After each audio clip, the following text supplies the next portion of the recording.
I went to work for Paul Galvin in 1928, about the fanciest tool that the company owned was a good socket wrench set. Company sure has grown, huh? Now we even have our own museum. Some things haven't changed, though. Company's still a family. Bigger, but still a family. My granddaughter works for Motorola now. She's an engineer. Designs cellular phones that fit in your shirt pocket. Beepers that come in wristwatches, would you believe? You know, when you take a look at all the things that are part of a company's past, they can give you a view into the future. We started out just a handful of self-taught engineers and mechanics and salesmen, just trying to get the product out the door. But we had a good time. Still do. We developed the first practical car radio, you know, and wasn't that a doozy? America loved those Motorolas. We were on wheels like no other country in the world, and Motorola was a part of it. A bunch of men and women experimenting. And in those days, radio was still magic. Calling all cars, proceed. We helped bring the police into the 20th century. Put big old two-way radios in their cruisers. Real Dick Tracy stuff in those days. Running down Maple Street with a clock also running. Today, radios are everywhere. And a lot of them have Motorola on the label. Some are called cellular phones, others are beepers, walkie-talkies, or just plain two-ways. And a lot of it started with those sets for the cops. Those sets and the ones we invented called the handy-talkie radio and the walkie-talkie. A radio used to be the size of a room.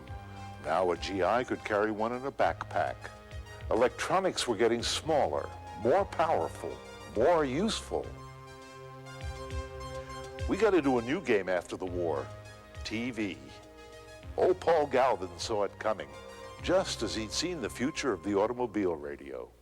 In the equipment of the future, the complete... But even more important, as it turned out, was that a man who worked for him named Dan Noble saw the future in something called solid-state electronics, transistors, integrated circuits, and someday microprocessors.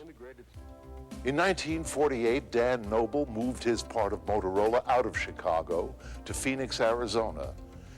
In 10 years, Motorola's Phoenix division would become part of the semiconductor revolution. Phoenix was the promise. Phoenix was a fresh start, in a fresh place, with fresh people.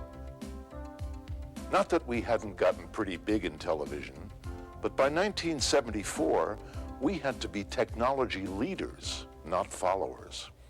No more hand wiring, no more vacuum tubes. Technology meant solid-state circuits, which meant miniaturization. Now all the components could fit into a case the size of a paperback book and be assembled automatically. Manufacturing was changing.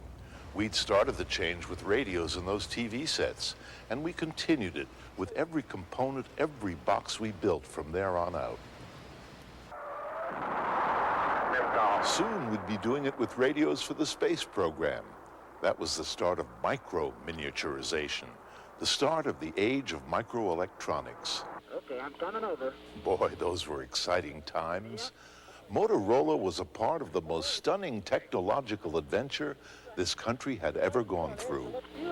Liftoff on Apollo 11. We were going to the moon, and again, Motorola would be there. Great shadow. That's one small step for man, one giant leap for mankind. It's raining, John. Oh, this is going to be some kind of different ride. NASA asked us to build the first car radio on the moon. But we're a down-to-earth company, down to earth all over the globe. Communications, that's another revolution. A revolution that can't help but make this planet a better place for us all. Because you see, people talking to people make the world go round. It can happen in Singapore. in a booming society that pretty much takes portable communications for granted.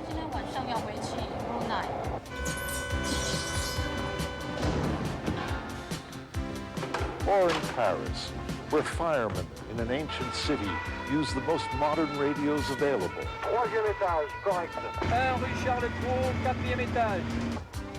A pretty young model in Hong Kong can schedule her appointments on the run with a wristwatch pager. And in New York City, the market's classic ticker tape is now no farther away than a broker's stock pager. When you're guarding a real palace in Versailles, you use them to maintain the security of a priceless French national treasure. La ronde au poste de contrôle, nous arrivons dans la galerie des glaces.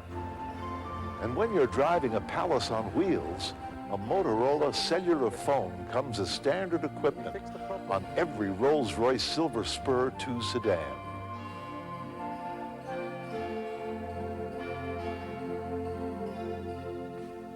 We've stayed friends with our old favorite, the automobile. We've helped make it cleaner, safer, more efficient, and enormously more capable with the help of the solid-state devices and microchips we manufacture. Somehow, we'd become much more than just a radio company. Now we were cranking out millions of electronic components, solid-state devices, microchips, entire computers on a chip. The chips, the chips. There's magic in them. At least Paul Galvin would have thought so, back when he was busy fitting a plain old 6-tube radio into an automobile. But he'd have known what to do with them, how to use them, how to make the world a better place with them, how to turn technology into productivity, just as we have today. Electronics. It's changed the lives of us all, the way we think, communicate, do business, enjoy ourselves. Electronics creates knowledge, inspires intelligence, enfolds the entire world in a network of electrons and energy, they tell me, that someday will be the global community's most important highways. Hard to imagine that this is a road we started down with nothing more than a car radio.